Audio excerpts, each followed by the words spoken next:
بسم اللہ الرحمن الرحیم۔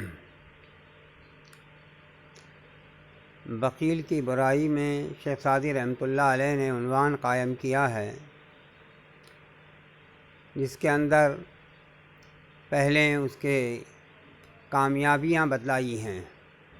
چاہے وہ پوری دنیا کا مالک ہو جائے، کتنی ہی دولت چاہے اس کے پاس ہو جائے، چاہے ہر طرف سے فتوحات اور آمدنی کے ڈھیر چاہے اس کے پاس آنے لگیں، مگر اگر وہ بخیل ہے تو اس کے لیے شیخ سعدی رحمۃ اللہ علیہ فرما رہے ہیں، مکن التفات بمال بخیل مبر نام مالو منال بخیل۔ مکن یہ نہیں کا واحد حاضر کا صیغہ ہے کردن سے۔ التفات کے معنی توجہ کے آتے ہیں، اور اس کے اندر جو یا ہے وحدت کی، اس کے معنی ہے کوئی کے۔ مال مضاف ہے، بخیل مضاف الیہ ہے، تو ترجمہ ہوگا مکن مت کر، التفات کوئی توجہ۔ بخیل مضاف الیہ ہے، پہلے بخیل کا ترجمہ ہوگا بخیل کے مال کی طرف جو ترجمہ کیا ہم نے مال میں جو با ہے اس کا کیا، مت کر کوئی توجہ بخیل کے مال کی طرف۔ مبر نام مالو منال بخیل، مبر یہ بردن سے لینا، یہ بھی نہیں کا واحد حاضر کا صیغہ ہے۔ نام مضاف ہے، مال معطوف علیہ ہے، واو حرف عطف ہے، منال معطوف ہے۔ معطوف علیہ اپنے معطوف سے مل کر یہ مضاف الیہ ہو رہا ہے، مال مضاف کا، اور یہ مضاف ہے، اس کے آخر میں جو بخیل آ رہا ہے وہ مضاف الیہ ہے، اس کے اعتبار سے یہ مضاف بھی ہے اور مضاف الیہ بھی ہے، اس لیے مبر کا ترجمہ ہوگا، اس کے بعد میں پھر بخیل سے ترجمہ شروع ہوگا ادھر سے الٹا۔ مت لے بخیل کے سامان اور مال کا نام، کہہ رہے ہیں کہ بخیل کے ساز و سامان کا ذکر مت کرو، اس کی جائیدادوں کا، اور جن ذریعوں سے، جن بلڈنگوں سے اور جس ذرائع سے اسے آمدنی ہوتی ہے اس کے سامانوں کا، اس کے مالوں کا ذکر مت کرو۔ بخیل اس قابل نہیں ہے کہ اس کا ذکر کیا جائے۔ ذکر تو اس کا ہونا چاہیے جس سے فائدہ ہو، جب اس کے دولت اس کے مال سے کسی کو کوئی فائدہ نہیں ہے تو اس لیے اس کا نام تک نہ لیا جائے۔ بخیل اربود زاہد بحر و بر، بہشتی نباشد بحکم خبر۔ ار کے معنی اگر کہیں، بود مضارع کا واحد غائب کا صیغہ ہے،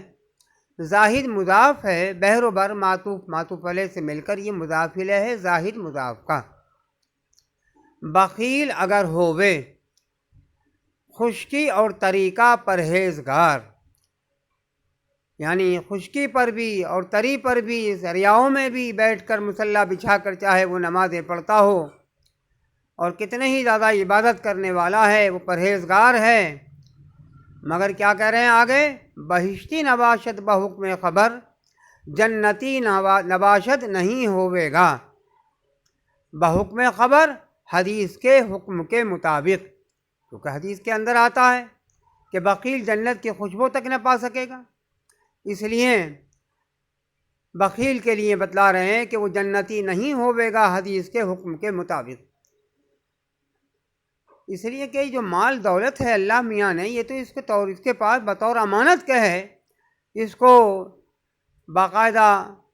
جمع کرنے کے لیے اور اس کی نگرانی کے لیے نہیں اس کو رکھا، بلکہ جن کے حقوق ہیں اس مال کے اندر، ان سب کے حقوق کی ادائیگی، یعنی ضرورت پر اس کو خرچ کرنا۔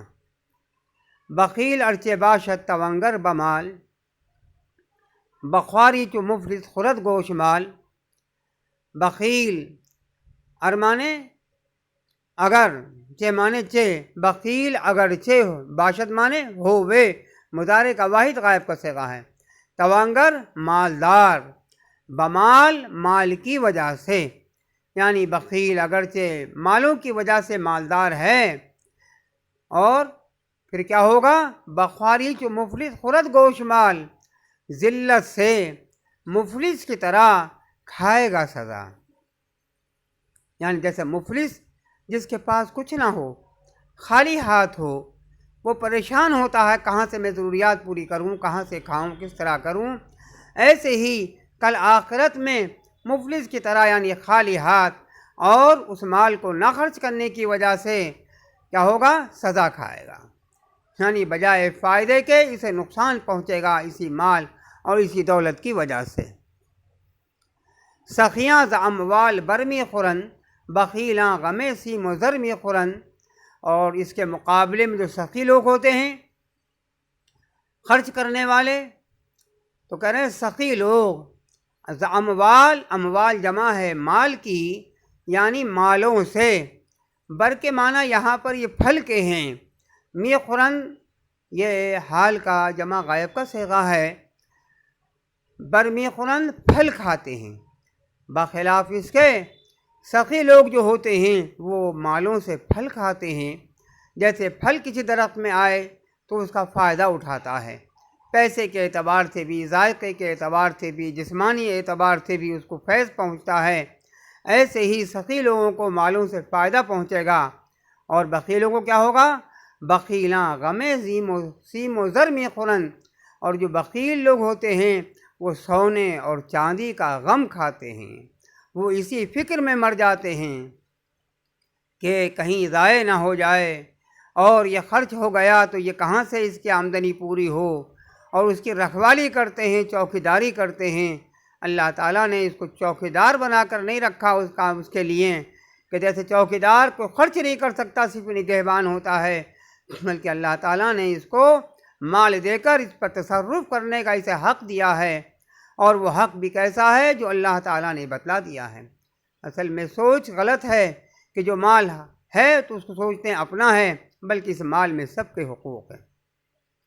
پڑوسی کے، رشتہ داروں کے، کوئی ڈاکٹر محلے میں بیٹھا ہے تو بیمار ہو تو اس کا بھی حق ہے، اور کوئی رکشے والا ہے، گاڑی والا ہے، وہ گاڑی چلا رہا ہے اسی لیے اس امید سے اب اس کا تمہیں ضرورت ہے کہیں جانے کی اور تم پیسے خرچ نہیں کر رہے، پیدل چل رہے ہو، تو گویا آپ نے اس رکشے والے کا حق مارا۔ یہ بھی حق تلفیاں ہیں۔ لوگ یہ سمجھتے ہیں کہ ہم نے کسی کا پیسہ مار لیا تو حق مار لیا، نہیں، جہاں جہاں پر ضرورتوں کی جگہیں ہیں ان پر اگر خرچ نہ کیا جائے یہ بھی اس کا حق مارنا ہے۔ محلے کی دکان ہے، سودا اس سے آپ نہیں لیتے بالکل، اور جا کر کسی اور جگہ سے لے کر آتے ہیں، تو یہ بھی محلے والا جو تمہاری امید میں بیٹھا ہوا ہے یہ بھی اس کی حق تلفی ہے۔ اس لیے ان مالوں سے فائدہ اٹھانے کے لیے انہی حقوق کے ساتھ میں خرچ کرنا یہ اس کا حق ہے۔ اب ترجمہ دیکھ لیجئے پھر۔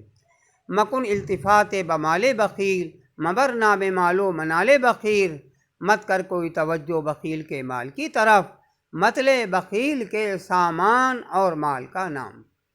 بخیل ارب و بد زاہد بحر و بر، بہشتی نباشت بحکم خبر۔ بخیل اگر ہوئے خشکی اور طریقہ پرہیزگار، جنتی نہیں ہوئے گا حدیث کے حکم کے مطابق۔ بخیل ارچہ باشد تونگر بمال، بخواری چو مفلس خورد گوش مال۔ بخیل اگرچہ ہوئے مالدار مال کی وجہ سے، ذلت سے مفلس کی طرح کھائے گا سزا۔ سخیاں ز اموال برمی خورن، بخیلاں غمِ سیم و زرمی خورن۔ سخی لوگ مالوں سے پھل کھاتے ہیں اور بخیل لوگ سونا اور چاندی کا غم کھاتے ہیں۔ اللہ تعالی ہمیں ہر ایک کے حق ادا کرنے کی توفیق دے۔